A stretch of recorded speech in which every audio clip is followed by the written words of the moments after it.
Assalamualaikum warahmatullahi wabarakatuh. Perkenalkan, nama saya Syaira Putri Khairunisa dari Prodi S1 Keperawatan dengan NIM 0122111075. Di sini saya akan mau presentasikan tentang teknologi informatika dan komunikasi. Mari kita mulai presentasinya ya. Simak dengan baik.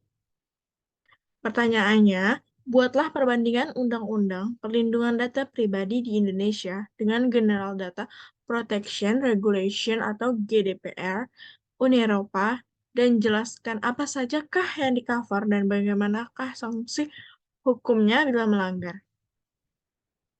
Oke, pembukaan dulu ya. Undang-Undang Perlindungan Data Pribadi di Indonesia dengan General Data Protection Regulation atau GDPR yang disebut di Uni Eropa merupakan dua hal yang berbeda dalam mengatur perlindungan data pribadi. Adapun perbandingan perlindungan data pribadi di Indonesia dengan General Data Protection Regulation GDPR adalah sebagai berikut. Yang satu, cakupan dan pengecualian. Cakupan. A. Undang-Undang Perlindungan Data Pribadi di Indonesia mencakup pada sektor swasta dan publik. Subjek cakupannya berasal dari setiap orang, badan publik, organisasi, lembaga di bawah yurisdiksi hukum Indonesia, dan warga negara Indonesia sendiri. Dan B-nya ada yang keduanya, General Data Protection Regulation GDPR di Uni Eropa ini mencakup pada menekankan perlindungan data milik warga dan penduduk di Uni Eropa. Untuk pengecualian itu ada dua, yaitu Undang-Undang Perlindungan Data Pribadi di Indonesia dalam pengecualian tidak disertai pada mekanisme untuk memastikan bahwa terdapat kegiatan pemrosesan data yang dikecualikan dan sesuai pada standar yang berlaku. Dan yang kedua itu, General Data Protection Regulation, GDPR di Uni Eropa merupakan memberikan pengecualian dari suatu pengaturan perlindungan data tersebut berdasarkan dengan situasi spesifik dan tetap memberlakukan basis pemrosesan data terhadap pemrosesan spesifik tersebut. Next, yang kedua itu ada prinsip perlindungan data. Undang-Undang Perlindungan Data Pribadi di Indonesia menjelaskan mengenai legitimasi pemrosesan pada pasal 18 sampai 21. Namun, terdapat keterbatasan seperti kekurangan kejelasan mengenai definisi dan ruang lingkup. Perlu adanya ketentuan lebih lanjut untuk memastikan mengenai pemrosesan data yang sah, adil, dan juga transparan. Dan juga adanya draft saat ini terlalu menetapkan suatu persyaratan untuk adanya persetujuan dari subjek data dalam melakukan penarikan persetujuan. Dan yang kedua, General Data Protection Regulation atau GDPR di Uni Eropa memberikan suatu penjelasan yang lebih detail mengenai legitimasi pemrosesan data dan secara umum membahas mengenai kualitas data tersebut.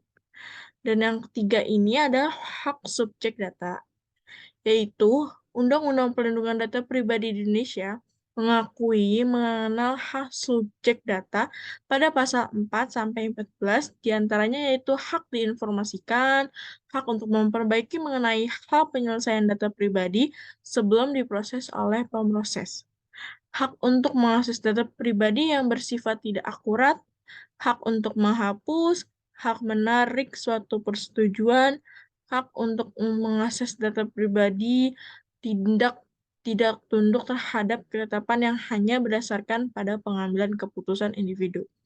Hak untuk memilih dan tidak memilih pemrosesan berdasarkan pseudominasi. Hak untuk menunda, hak untuk menuntut, dan juga hak untuk menerima kompensasi dalam pelanggaran hak subjek data. Berikutnya, General Data Protection Regulation GDPR sendiri di Uni Eropa menetapkan secara lebih detail mengenai hak data subjek menjadi dua bagian dalam pasal 13 dan 14 mengenai hak untuk mendapatkan informasi dan juga terdapat dalam pasal 15 sampai 22 yaitu mengatur hak akses mendapatkan informasi. Menurut subjek data, hak atas perbaikan, hak untuk menghapus, hak untuk membatasi pemrosesan, hak atas portabilitas data, hak untuk menolak, hak untuk tidak tunduk pada suatu keputusan yang semata-mata berdasarkan pemrosesan otomatis dan juga kewajiban pemberitahuan mengenai perbaikan atau penghapusan data pribadi sendiri. Dan yang keempat itu ada kewajiban pengendali dan prosesor data. Untuk yang A itu, Undang-Undang Perlindungan Data Pribadi Indonesia menguraikan kewajiban pengendali dan prosesor data masing-masing. Terdapat pada pasal 24 sampai 42 dan juga pasal 43 sampai 44. Hal ini menentukan mengenai informasi dan mekanisme yang diperlukan agar mendapat persetujuan dari subjek data berjalan dan prosesor data berperan untuk melindungi data pribadi yang sedang diproses. Memantau pada setiap pihak yang terlibat dalam suatu pemrosesan data, memastikan adanya pelindungan data pribadi dari pemrosesan data ilegal, persyaratan bagi pengendali data untuk memastikan keamanan dan menyimpan rekaman aktivitas pemrosesan, kewajiban prosesor data berdasarkan subjek data, perbaikan dan akurasi data pribadi, penyelenggaraan dan pemrosesan data dengan tujuan baik sebagaimana disepakati oleh subjek data. Persyaratan dalam pemberitahuan kebocoran data, tanggung jawab prosesor data, menunjukkan prosesor data dan tanggung jawab pengendali dan prosesor data untuk menunjukkan pada petugas pelindungan data. Dan yang kedua itu dari General Data Protection Regulation atau GDPR ini sendiri di Uni Eropa memperketat mengenai kewajiban pengendali dan prosesor data dengan melalui beberapa prinsip seperti privasi berdasarkan desain, privasi secara default, dan juga penilaian pada dampak privasi. General Data Protection Regulation atau GDPR juga membebankan tanggung jawab pada pengendali data pada pasal 24 dan 25.